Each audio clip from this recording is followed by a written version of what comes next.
Monsoon 2026 ने मध्य प्रदेश में entry ले ली है और मध्य प्रदेश में एंट्री लेने के बाद में उसने जो अपना असर है या यूं कहें कि बारिश का जो कार्यक्रम चालू किया, तो खंडवा, खरगोन, झाबुआ, अलीराजपुर को कवर किया, बड़वानी को किया, इंदौर, उज्जैन को किया। पर ऐसा नहीं है कि एंट्री करने के बाद में एक समान बारिश हो गई। अर्थात यूं कहें कि लगभग ये जो मैंने जिले बताए हैं आप लोगों को, इनमें मानसून की एंट्री तो हुई, पर जो 100% जिले जो है वो कवर होने चाहिए अभी दक्षिण पश्चिम के, उसमें मात्र हर जिले के 80% जिलों में हल्की, मध्यम और कुछ स्थानों पर तेज बारिश की गतिविधियां कल करी है। कल यानी कि 24 जून की बात कर रहे हैं हम। आज 25 जून है किसान भाइयों, और 25 जून के बाद में अब मानसून की जो एंट्री है वो कैसे हुई, कहां से हुई, पिछले 18 दिनों से जो मानसून रुका हुआ था उसके विषय में हम जान लें। सबसे पहले कि जो महाराष्ट्र में रुका हुआ मानसून था, जो कि दक्षिण में रुका हुआ था, जब बारिश को आना होता है, मानसून को आना होता है, तो मात्र एक जंप काफ़ी होती है उसके लिए। उसने ऐसी जंप लगाई कि वो जो मानसून है सैकड़ों किलोमीटर दूर मुंबई में पहुंचा, और मुंबई में पहुंचने के बाद में 2 दिन तक उसने विश्राम किया और उसके बाद में फिर एक जंप लगाई। तो ये समझ लीजिए कि उसने मध्य प्रदेश के खंडवा, खरगोन को पार करके इंदौर को भी अपने उसमें कवर कर लिया। अब धीरे धीरे बारिश की गतिविधियां बढ़ने वाली है, क्योंकि एक बंगाल की खाड़ी में सिस्टम भी बन रहा है, उसका भी प्रभाव रहने वाला है। साथ में यूं समझ लीजिए कि बंगाल की खाड़ी के सपोर्ट के साथ में जब बादलों को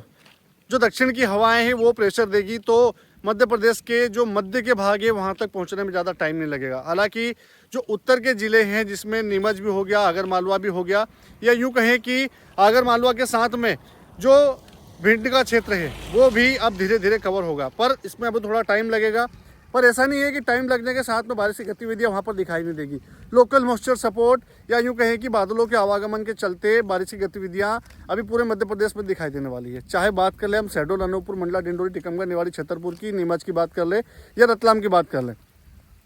मतलब आगर मालवा भी इसमें ऐड कर सकते हैं। मतलब उत्तर, दक्षिण, पूर्व, पश्चिम चारों तरफ से जब लोकल मॉइस्चर सपोर्ट मिलेगा तो ये समझ लीजिए कि बादलों को घनत्व मिलने के कारण और नमीदार हवाओं का सपोर्ट मिलने के कारण अब वो बादल चार्ज रहेंगे, और जब तक मानसून की एंट्री न हो जाती है, प्रत्यक्ष और अप्रत्यक्ष रूप से जो मध्य प्रदेश में बारिश की गतिविधियां हैं वो लगातार चलाते रहेंगे। अब जो नीमच का क्षेत्र है या आगरमालवा का क्षेत्र है, भिंड का क्षेत्र है, इनमें मानसून संभावना ये दिखाई दे रही है कि अगले 4 से 5 दिनों में जंप मारकर वो आगे जाने वाला है। यूँ कहें कि अभी जो इंदौर तक आ चुका है मानसून, अब वो धीरे धीरे बढ़ेगा और बढ़ने के साथ में आगर मालवा तक भी जाएगा, और जो मध्य प्रदेश से सटे हुए नीमच उसके अपने राजस्थान के क्षेत्र हैं वहाँ पर भी बारिश की गतिविधियाँ टुकड़ों में दिखाई देने वाली है। परंतु जब बंगाल की खाड़ी में सिस्टम बन रहा है वो ज़्यादा घनत्व में बन जाएगा और डायरेक्ट असर मध्य प्रदेश में दिखाई देने लगेगा उसका, तो ये समझ लीजिए कि जो मानसून अभी धीरे धीरे चल रहा है उसमें ऐसी गति मिलेगी कि वो राजस्थान के भी लगभग 80% इलाकों को आगामी 5 से 6 दिन या यूँ कहें कि 1 हफ्ते का समय लगेगा। 1 हफ्ते में वो पूरे राजस्थान को भी कवर कर लेगा, क्योंकि चूक तो हुई है मानसून को, अभी थोड़ी थोड़ी बूंदाबांदी भी हो रही है हमारे क्षेत्र में, आप लोगों को दिख रहा होगा। आप लोगों के लिए करना पड़ता है। अभी जो बारिश की गतिविधियाँ बूंदाबांदी के रूप में दिख रही है ये बढ़ेगी, अर्थात धीरे धीरे दोपहर बाद में जब बादलों का घनत्व बढ़ेगा तो ये समझ लीजिए कि अभी जो बूंदाबांदी का दौर है इसमें बढ़ा हुआ मिलेगा, और जब बादलों का घनत्व मिलेगा और साथ में जब जो सिस्टम बंगाल की खाड़ी में बन रहा है तो उसके प्रभाव से दोपहर बाद में खेत काट कर निकलने वाली गतिविधियां आज दिखाई देने वाली है। अब शहडोल, अनूपपुर, मंडला, डिंडोरी, बालाघाट, टीकमगढ़, निवाड़ी, छतरपुर, या बात कर ले हम सीहोर की या रायसेन की, सागर की बात कर ले, इनमें बारिश की गतिविधियां टुकड़ों में दिखाई दे रही है। किसान भाइयों तो निश्चिंत रहें, आपके क्षेत्र में भी मानसून अभी समझ लीजिए कि 2 से 3 दिन के अंदर पहुँच जाएगा। पहुँचने के साथ में हो सकता है हल्की शुरुआत हो, परंतु आगामी समय में ये दिखाई दे रहा है कि जो जुलाई का पहला सप्ताह है या यूँ कहे कि जुलाई का जो 1, 2 या 3 तारीख है, इसमें जो बारिश की गतिविधियां हैं वो इतनी तेज़ हो जाएगी कि नदी नाले भी आपके क्षेत्र में निकल सकते हैं, ऐसी संभावनाएं हमको दिखाई दे रही है। पर वो थोड़ा लंबा पूर्वानुमान है, हो सकता है इसमें चेंज भी आ जाए, क्योंकि 2-3 मॉडल है जो अलग अलग प्रकार की घोषणाएँ करते हैं, जिसमें से ECMWF या GFS मॉडल है, आईकॉन है। जो भी सटीकता से रिपोर्ट मिलेगी मैं उसकी जानकारी आपके लिए लेकर आऊँगा, पर अभी के अनुसार तो यही दिखाई दे रहा है कि जो जुलाई का प्रथम सप्ताह है उसमें मूसलाधार बारिश की गतिविधियां मध्य प्रदेश में यूँ कहें कि 70% मध्य प्रदेश में टुकड़ों में दिखाई देने वाली है। फिर टुकड़ों की बात करी मैंने तो सीधा सा फंडा है किसान भाइयों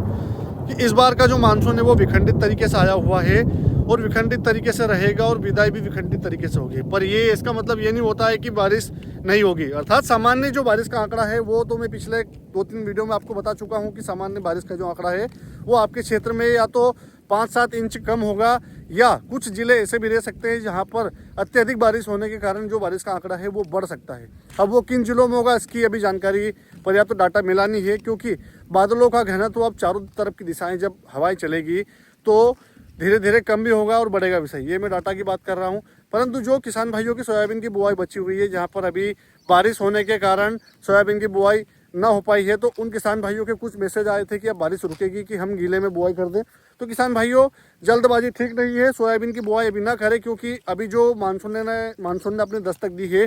तो उसको पूरे मध्य प्रदेश में फैलने में टाइम लगेगा। या यूँ कहें कि यदि आपके क्षेत्र में कल सोयाबीन की बुआई हो सकती है, यदि आपके यहाँ पानी गिर गया हो, मतलब 5 से 6 इंच बारिश हो गई हो, तो बिल्कुल आप सोयाबीन की बुआई कर सकते हैं। सूखे में कुछ किसान भाई बुआई कर देते हैं और आरोप हमारे ऊपर लगाते हैं कि आपने बोल दिया था तो हमने बुआई कर दी और बारिश नहीं हुई। तो यदि आपके यहाँ पर्याप्त बारिश हो जाती है तो बिल्कुल आप बुआई कर सकते हैं। इसके बाद में मानसून का जो डाटा मैंने बताया था, हो सकता है किसी किसान भाई ने ना सुना हो, तो देखिए फिर मैं बता दूं कि मानसून भले ही अल नीनो का चपेट या अल नीनो का असर दिखाई दे रहा हो मध्य प्रदेश में, या आप लोगों ने न्यूज़ चैनलों में देखा हो, तो वो उससे आप डरे नहीं, क्योंकि भले ही बंगाल की खाड़ी या अरब सागर के समुद्र सतह का तापमान बढ़ा हुआ हो, या यूँ कहें कि पानी ज़्यादा गर्म हो रहा हो, परंतु जो हमारा हिंद महासागर है वो अभी भी एक्टिव है। मतलब उसके एक्टिव होने के कारण ये समझ लीजिए कि जो बादलों का घनत्व बढ़ना चाहिए वो यदि रुकता भी है, तो जो हमारा हिंद महासागर है वो पूरी तरह से हमारे सपोर्ट में है, जो मानसून है उसके सपोर्ट में है। तो उसके प्रभाव से आप समझ लीजिए कि बारिश की गतिविधियाँ, यदि मानसून कमज़ोर आपको दिखाई दे भी रहा है किसी सैटेलाइट इमेजरी में या किसी न्यूज़ चैनल में, या दिखाया भी जा रहा हो, तो उसको डरे नहीं। उसको लेकर मानसून ऐसे ही गति पकड़ेगा आगे जाके। हो सकता है बीच में खंड स्वरूप टुकड़ों में गैप भी देखने को मिले, कहीं कहीं पर 7 दिन की, कहीं 10 दिन के, तो कहीं 15 दिन की हो सकती है। इससे मैं मना भी नहीं कर सकता। परंतु जब मानसून अपनी चाल पकड़ेगा, अर्थात सितंबर अक्टूबर के समय में, तो समझ लीजिए कि जो सामान्य बारिश का आंकड़ा है वो आपके क्षेत्र में पहुंचने वाला है। या यूँ कहें कि जहाँ पर पिछली बार बारिश हुई थी उसके आसपास का जो डाटा है या उसके आसपास की जो इंच की बारिश है वहाँ तक पहुँच जाए तो इसमें कोई अतिशयोक्ति नहीं होगी। ये जानकारियाँ अभी मैं लेकर आया हूँ। फिर मैं आप लोगों को बता दूँ कि इसमें परिवर्तन संभव है, और ये भी हो सकता है कि जो डाटा मैंने दिया है कि आपके यहाँ सामान्य बारिश हो जाए, उससे बढ़कर भी बारिश हो सकती है, क्योंकि जो मानसून है वो विखंडित तरीके से आया हुआ है, हवाएं चारों तरफ की चलेगी, तो संभावना यही दिखाई दे रही है कि कुछ भी हो सकता है। पर अल नीनो का जो आपको भ्रम या आपको डर बताया जा रहा है उससे डरे नहीं। सामान्य बारिश का आंकड़ा सबसे पहले डिजिटल दरबार न्यूज़ के माध्यम से आपको दिया जा रहा है, इस बात को आप ध्यान रखिएगा। जानकारी किसान भाइयों तक जरूर शेयर कीजिएगा और कमेंट में ज़रूर बताइएगा कि आपके यहाँ पर कल कैसी बारिश हुई। आप लोगों के लिए बारिश में भी मैं वीडियो बना रहा हूँ ताकि आपका खेती किसानी का काम चलता रहे। इसलिए एक लाइक और एक कमेंट जय श्री राम में ज़रूर लिखें। जय श्री राम।